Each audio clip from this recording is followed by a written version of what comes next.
उसे तो पता होगा माता कि इसका मूल क्या है, और यदि ये भूल गया है तो मैं इसे स्मरण कराता रहूंगा कि एक सूत पुत्र है।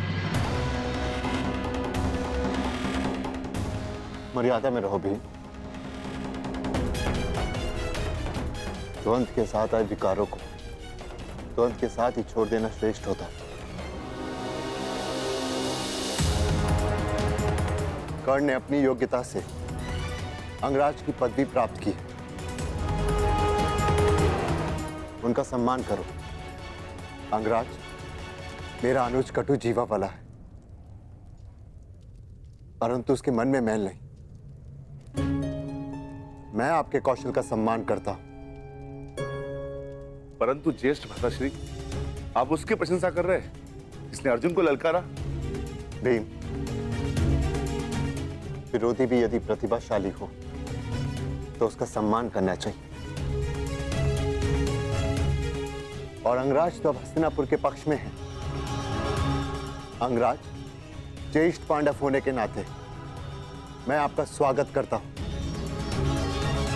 मुझे हर्ष है कि आप जैसा विकट योद्धा अब हमारे पक्ष में है। मैं केवल कुमार दुर्योधन के पक्ष में हूं।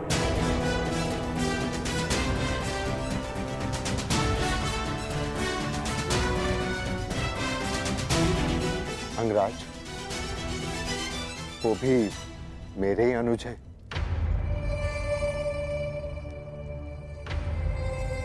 चलिए माताश्री।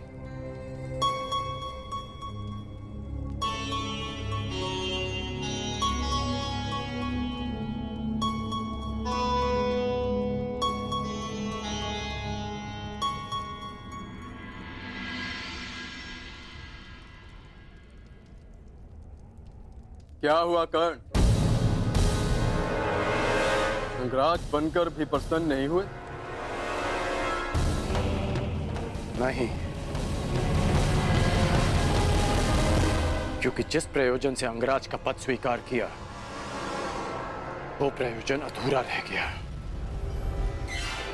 कदाचित सूर्यदेव भी तुम्हारे समक्ष आ गए। मनुष्य पर अन्याय का आरोप लगाते हुए तुम्हारा मन नहीं भरा, जो अब देवताओं पर लक्ष्य साधने लगे।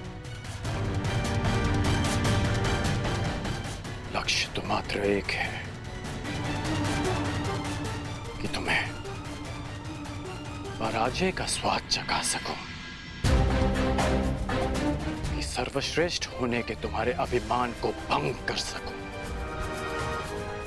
कि वो अधूरा द्वंद्व पूरा कर सकूं। एक बात तुमने उचित कही थी रंगभूमि, कि धनुष से निकला बाण कभी लौट कर नहीं आता, परंतु सत्यंचा लौट कर आती है। निश्चित रूप से रंगभूमि लौटकर नहीं आएगी कर्ण, परंतु हमारा द्वंद्व लौटकर अवश्य आएगा। और उस दिन कुछ भंग होगा तो मुझे पराजित करने का तुम्हारा स्वप्न एक दिन अवश्य आएगा कर्ण, जिस दिन हमारे बीच न सूर्य देव होंगे, न पितामह और न आचार्य द्रोण, केवल हमारे बाण बात करेंगे। और तब तक यह अधूरा द्वंद्व मेरे मन पर भी भार बनकर रहेगा। ये भार कल प्रातः और बढ़ जाएगा जब तुम मेरा राज्य अभिषेक होते देखोगे।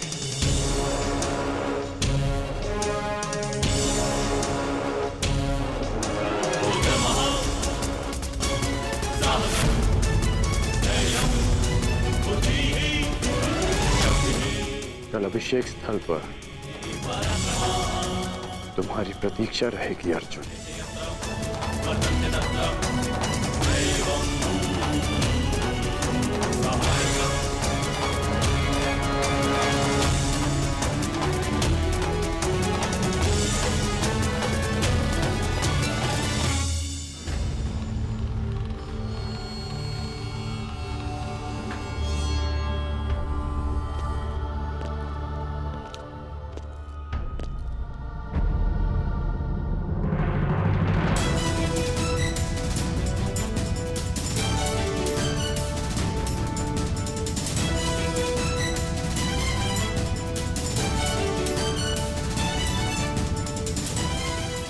कर्ण का रक्षण केवल हिमालय की जड़ी बूटियों और दैवीय औषधियों से ही संभव था।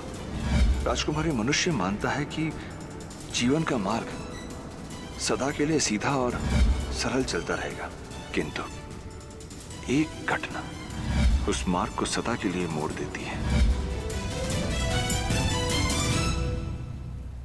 प्रणाम देवी। आप सब कुछ जानते थे ना धीरथ, तो इतने वर्षों तक मौन क्यों रहे? क्यों नहीं बताया कि कर्ण मेरा? जब वन में मिले थे तब क्यों नहीं बता दिया था आपने?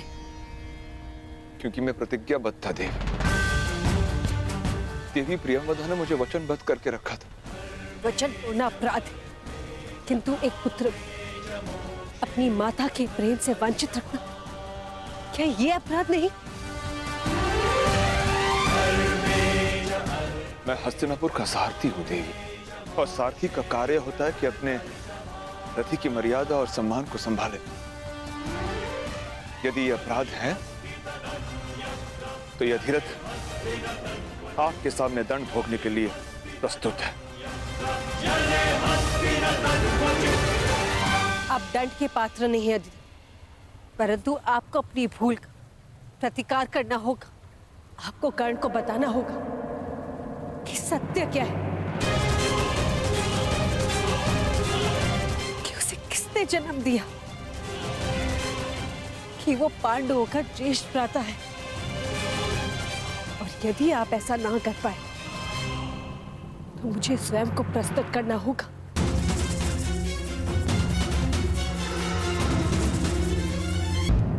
ऐसा मत कीजिए,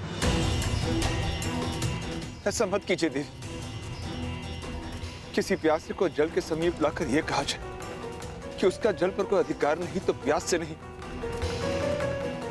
भाग्य के त्रास से उसके प्राण चले जाते। कर्ण अब राधे राधा से उसका एक पुत्र हस्तिनापुर के शासन ने छीन लिया। अब राधा से कर्ण को छीनकर राधा पर यह अन्याय न कर। ईश्वर की कृपा से आपके पास 5 पुत्र हैं, परंतु राधा के पास केवल एक।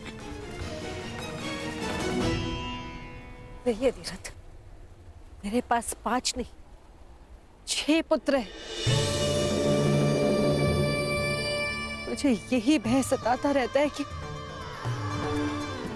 किसी कर्ण को सत्य का भान नहीं हुआ, मेरे फिर से 5 पुत्र हो जाएंगे। क्या कर्ण, मेरा अर्जुन,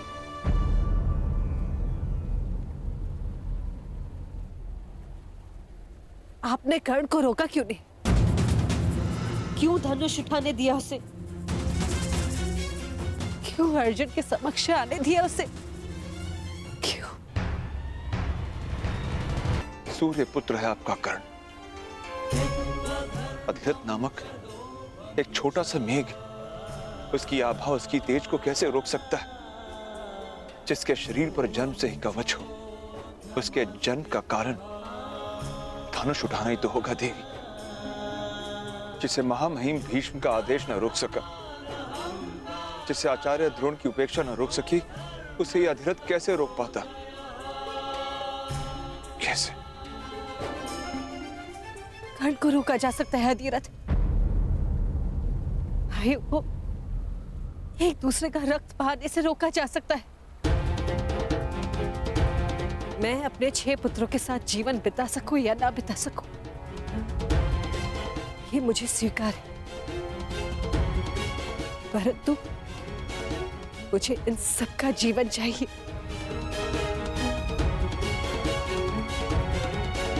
कैसे देवी? एक मार्ग है अधिरथ।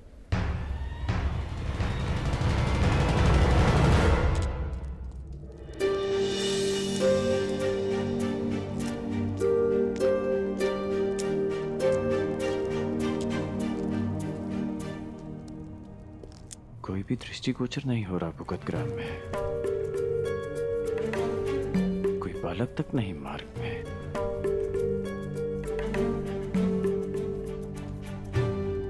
कहाँ गए सब? उस वीर की स्वागत की तैयारी में।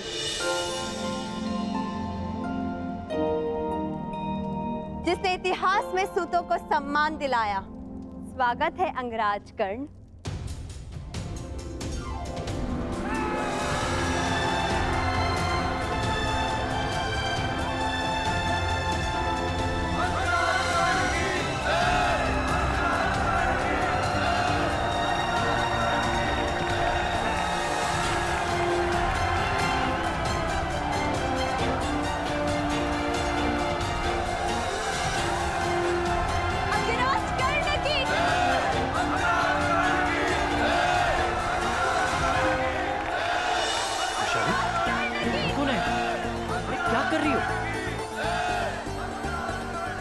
क्या कर रही हो वैशाली?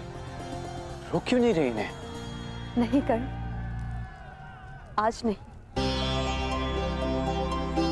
शताब्दियों से जिनकी आंखों में केवल अश्रु रहे हैं, आज उनके होठों की मुस्कान मत रोको। आज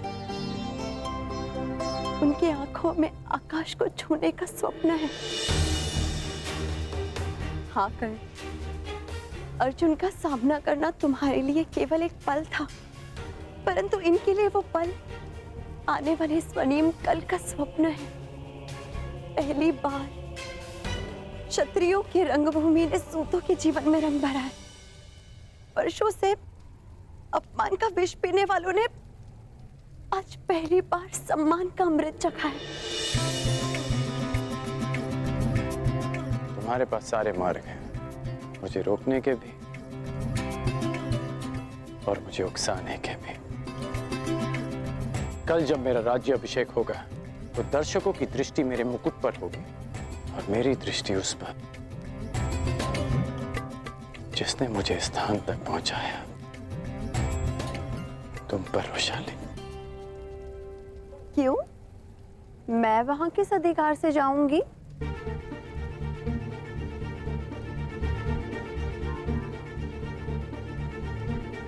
तुम्हें सदैव वहां पे रहना होगा,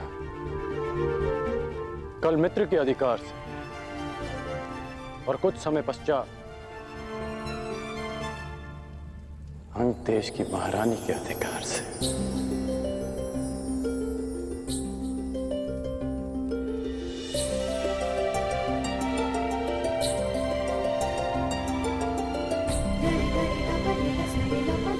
बधाई हो।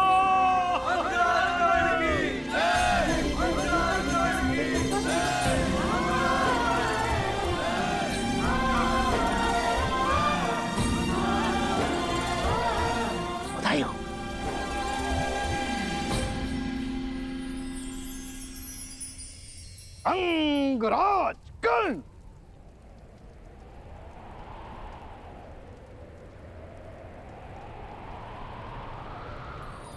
बधाई हो अंगराज।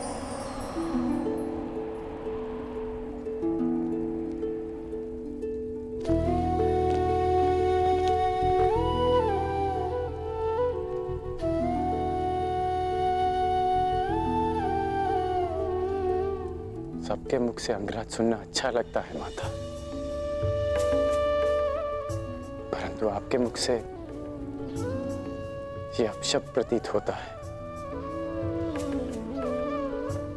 मैं आपके लिए केवल कर्ण, आपका बालक कर्ण, राधे कर्ण।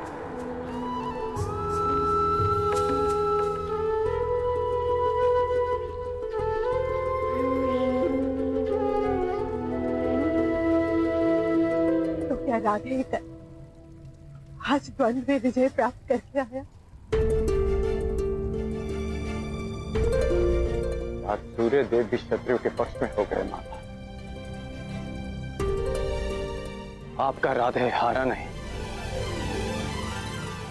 परंतु जीत भी नहीं पाया। में हो गए माता। आपका राधे हारा नहीं, परंतु जीत भी नहीं पाया। असत्य।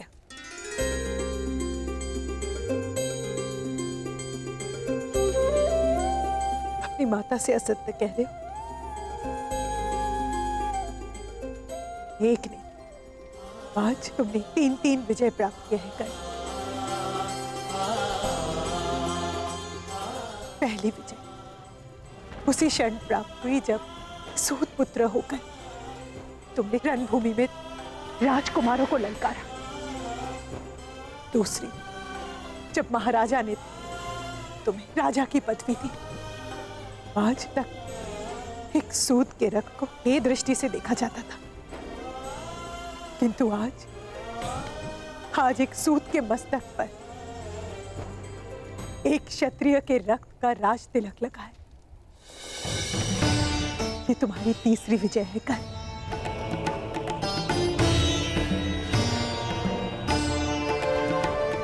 और मैं देख रही हूं वो अनगिनत विजय माला जो तुम्हारे मार्ग पर तुम्हारी प्रतीक्षा कर रही है। हाँ धीरथ, यही मार्ग शेष है। यदि कर्ण अंग प्रदेश का राजा ना बना तो वो दुर्योधन के बंधन से मुक्त हो जाएगा। उसे अर्जुन के साथ युद्ध करने का कभी अवसर नहीं मिलेगा। मेरे सारे पुत्र सुरक्षित रहेंगे। आपका राधे और मेरा कर्ण। आपको कर्ण को रोकना होगा धीरथ, क्योंकि दुर्योधन ने कर्ण को मित्र नहीं एक शस्त्र समझकर अपनाया है। वो कर्ण के माध्यम से मेरे सारे पुत्रों का विनाश चाहता है। यदि आप कर्ण से अंग के राज्य का तिरस्कार करा सके तो मैं उसे आपका पुत्र स्वीकार कर लूंगी। भूलिए धीरथ, क्या आप ऐसा कर पाएंगे? प्रयास करूंगा देवी।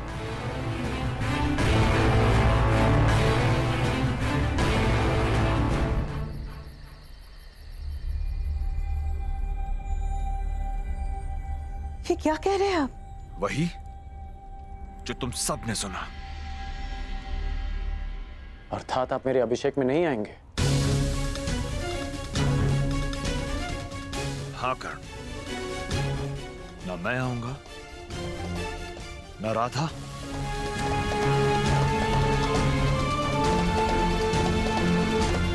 ना ताऊ। यदि तुम्हारे अंदर पिता के लिए आदर है तो तुम भी वहां नहीं जाओगे। बुद्धि भ्रष्ट हो गई है तुम्हारी अधिराज। जिसका राज्य अभिषेक होने वाला है उसी से तुम कह रहे हो कि अपने अभिषेक में उपस्थित न हो। हाँ, क्योंकि यही उचित होगा भ्राताश्री। देखने वाले को कमल पुष्प सदा पानी के ऊपर दिखता है, परंतु गहराई में जाकर देखे तो सत्य का पता चलता है कि उसकी नाल कीचड़ से बंधी है। जो मुकुट कल कर्ण को पहनाया जाएगा उसके साथ एक अदृश्य बेड़ी है जो तुम्हें कुमार दुर्योधन के साथ सदा के लिए बांध देगा। तुम्हारी दृष्टि में केवल सर्वश्रेष्ठ बनने का स्वप्न है ना कर्ण, इसीलिए देख नहीं पा रहे हो कि कुमार दुर्योधन तुम्हें अपना मित्र नहीं अपना दास बना रहे। तुम्हें अपने गले का हार नहीं माना, वो तुम्हें अपना शस्त्र बनाकर अर्जुन की गांठ करना चाहते हैं। तुम शिक्षा के लिए घर छोड़ के जब गए थे तुम्हारा एक ही स्वप्न था, एक ही लक्ष्य था, संसार का सर्वश्रेष्ठ धनुधर बनने का। भूल गए वो स्वप्न? स्मरण है पिताजी, और यह भी स्मरण है कि इस सर्वश्रेष्ठ धनुर्धर के बाणों का लक्ष्य क्या था। लक्ष्य था परंपराओं और वर्ण का वो बंधन तोड़ना जिन्होंने हम सूतों को बांध रखा।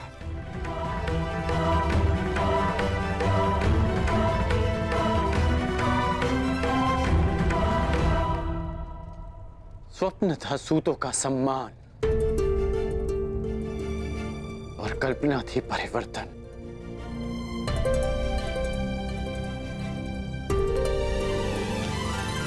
हो सकता है कि कुमार दुर्योधन की मित्रता के पीछे एक प्रयोजन हो सकता है कि वो मुझे एक शस्त्र समझकर प्रयोग करे, परंतु जो परिवर्तन मेरा लक्ष्य है उसकी झलक कल मैंने कुमार दुर्योधन के व्यवहार में देखी, पांडवों के नहीं। पहली बार एक सूत को एक राजकुमार से द्वंद्व का अधिकार मिला। पहली बार एक सूत को सूत पुत्र नहीं, अंगराज कर्ण कहकर पुकारा गया।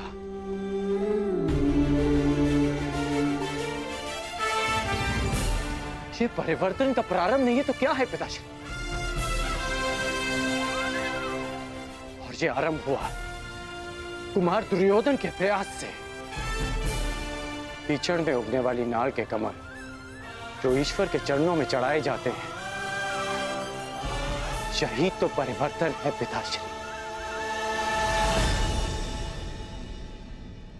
मुझे मुकुट मिले ना मिले,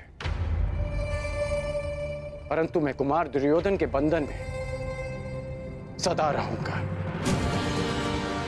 ये बेड़ी है मित्रता की, ये बेड़ी है उस ऋण की जिसे मैं जीवन भर चुका नहीं पाऊंगा। तो अब मित्रता का बंधन परिवार के बंधन से अधिक बलशाली हो गया है।